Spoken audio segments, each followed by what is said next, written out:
Welcome to chess, ladies and gentlemen.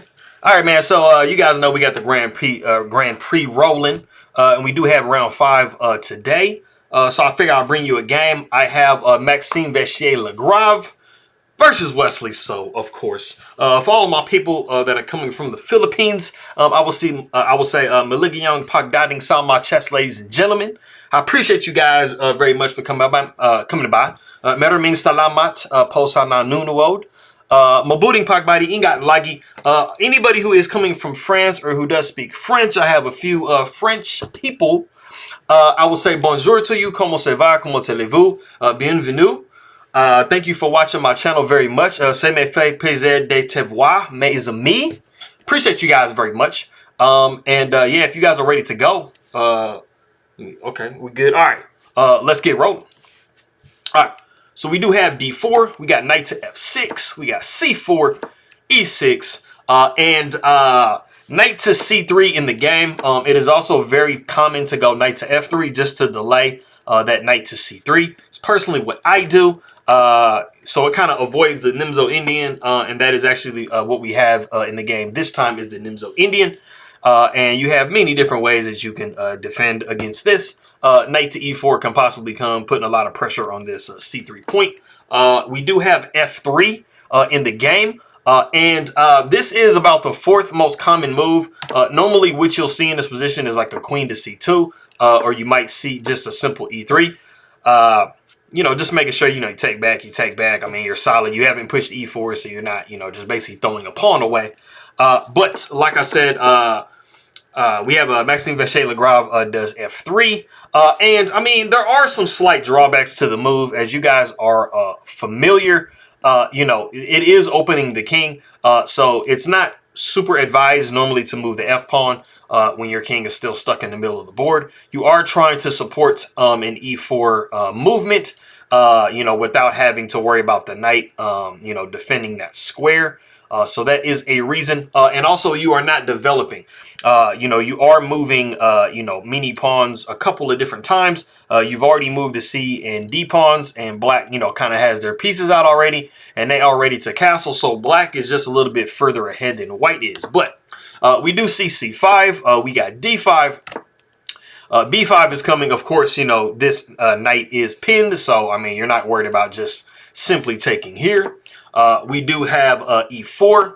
We got D6. Knight comes to E2. Something else that was possible in the position was pawn taking E6. And then after either, you know, F takes or bishop takes, you do have a really huge clamp on this D5 square. So it is kind of similar to, you know, like some Bononis or some Sicilians, you know, where this pawn, you know, can become a liability, you know, once white can get their forces, you know, coordinated. But like I said, we do see knight to e2. We see bishop pawn taking c4, knight up to f4. We see e5, knight back down to e2. So it kind of seemed like knight to f4 wasn't really doing anything. I'm gonna be 1000% honest with you. I'm not really sure what knight to f4 is, what it's threatening, because even here you take, and it doesn't really seem like there's anything. But it is what it is. So, like I said, knight to f4, e5, and then knight comes back to e2. We see knight b to d7. We got g4. And this is, I mean, as crazy as it seems, we're still in theory. So we have not reached the novelty of the game yet. So we do have h5. We see knight over to g3. And then we do see the novelty of the game now, which is g6. So, as you can see, I mean, both sides have pretty much made a whole bunch of pawn moves. I mean, look at all of these pawns that are like built up. So, you know, each side is literally trying to set up some type of a structure before they develop their pieces. But anyways, we do see bishop taking c4, so we did get a developing move out of this now. Bishop takes c3, pawn takes c3, and why not throw queen to a5? Because let's say white falls asleep or just doesn't care about life and just drops c3, and then the bishop is dropping. But Maxime is not, you know, that bad. So queen does come to d3. We see knight down to b6, and something kind of has to give here. So we do see bishop to b5 with check. And I realize I didn't. Okay, I didn't get a pause the move section. I'm gonna see if I can wing that. Bishop comes to d7. We see bishop taking d7, knight b taking d7. As you guys know, I mean, either one of these knights can actually capture, so you have to make sure that you know exactly which one does. So the knight b taking on d7. We do see g5. We got h4. So, you know, a whole bunch of Zweichenzugs right here. So the knight comes back down to e2. We see knight to h5. We got castles by white, which, I mean, because of the openness of everything, might look kind of fishy, but I mean, the structure is pretty locked, so there's not like the greatest ability to kind of open things up. So I mean, you're fairly safe on that side. So the rook does come over to b8. We see f4. Queen comes down to a4. We see f5. Pawn takes f5. Rook takes f5. And then I guess I'll go ahead and have a pause the video right here. So if you guys want to go ahead and pause the video and see what nice move black has, it's really kind of one of the only moves too. But if you want to go ahead and try to pause the video and see what nice move black has they can play, go ahead and do so.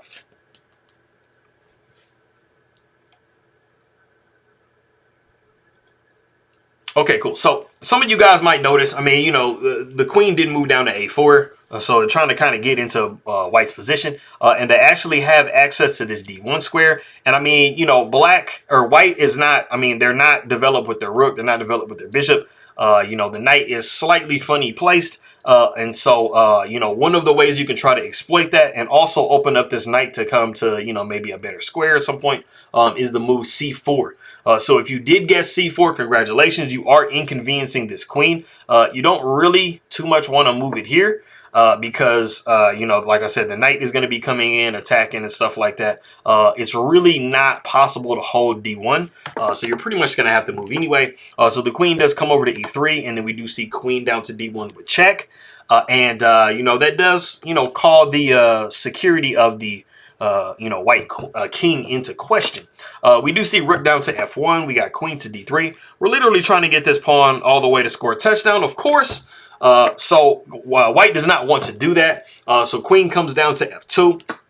We see queen taking e4. Queen taking f7 with check, but I mean, black just sidesteps that. So even though it does look like black's king is a little bit vulnerable, it's actually really not. You know, you can't really attack with just one piece. So, you know, you're doing pretty good. I mean, you have these rooks over here, so you're not really, you know, getting mated or anything. So the queen does come down to f3. Queen takes f3. Rook takes f3.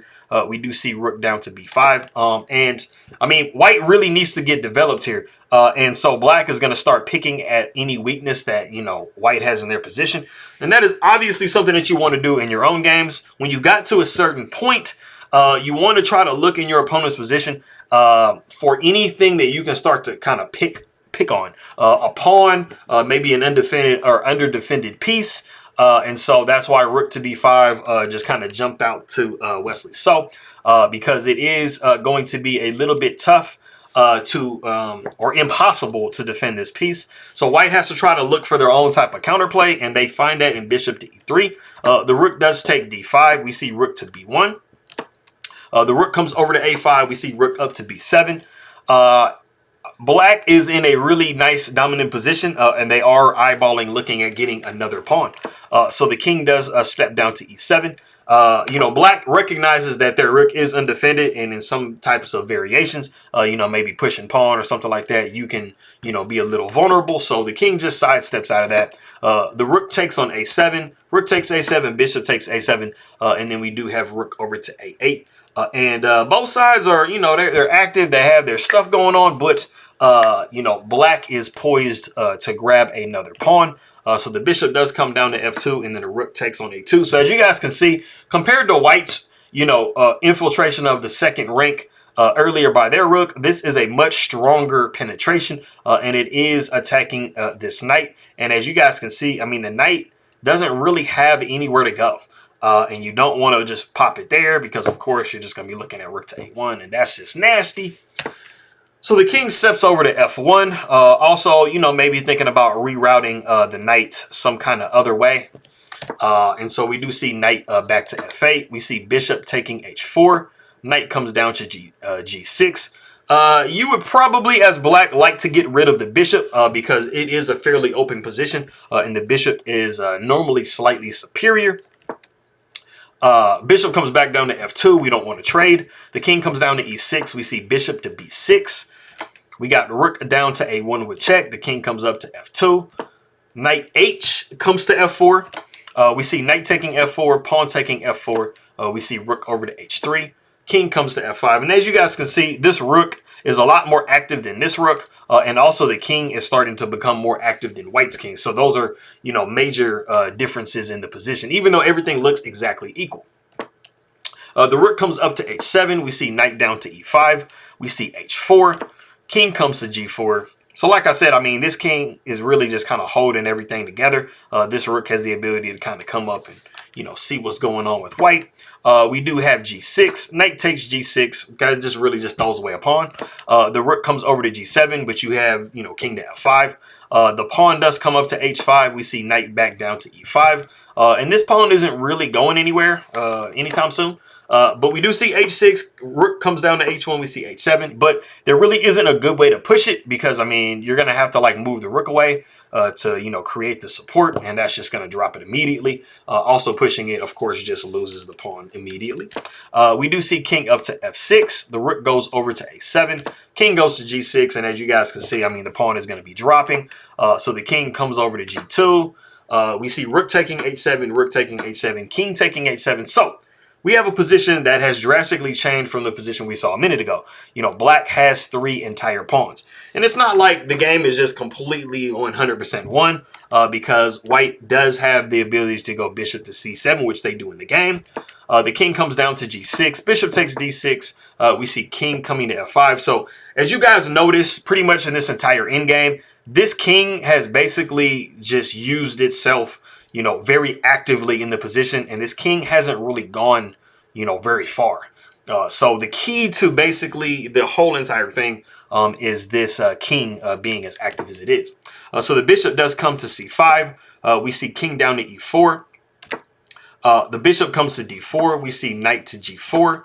King comes down to F1. We see king to D3. The king comes up to G2. We see, no. Sorry. The king comes down to D3, and it is in this position that white does resign the game. And it's not like insanely obvious why white is resigning the game, but just to show you basically like one of the only 2 things that white can like maybe dream of trying to do, it would either be, we'll just go through a couple of variations. So one of the variations is actually to go. Did I do this correctly? Did I incorrectly do this? No, I did it right. Okay, so one of those moves is actually king to G2.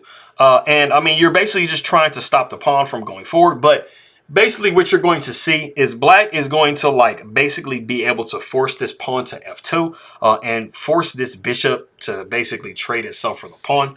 So after we see king to G2, you know, we will possibly see king to E2. And then after king up to H3, the knight would come down to E3, and this is like a very, very annoying move because it is blocking, disconnecting the bishop's ability to sacrifice itself on F2. So after the bishop comes up to F6, you know, we would see F3, bishop would come to H4, and then we would see F2. And I mean, this is the situation that you just have to give the bishop away. After the bishop sacrifices on F2, king takes F2. I mean, you guys can see this is like 1000% won for black. Should the knight is basically going to be jumping to one of these 2 squares and just simply taking this pawn for free. And this pawn doesn't really have anything stopping it. And this king is way too out of bounds. If we went back to king to D3, another possibility is to try to say, hey, I'm going to hold on to this pawn. I'm just going to kind of move my bishop back. After we would see maybe bishop to G7, you would still see F3 being pushed. Bishop trying to maintain that diagonal. You would see F2, and then after bishop to D4, the king would come down to D2. And the problem that you have in this position here is you're in a zugzwang. So basically, there really isn't anywhere good that you can move. You really want to maintain this diagonal for this bishop, but you also want to maintain this diagonal. But the problem is you have to make a move. And so anything really loses, because if you move the king over, the king is going to be just stepping over. And I mean, there's really nothing to do other than just sacrificing here like we saw before. So these are the reasons Maxime Vachier-Lagrave is seeing this in his head.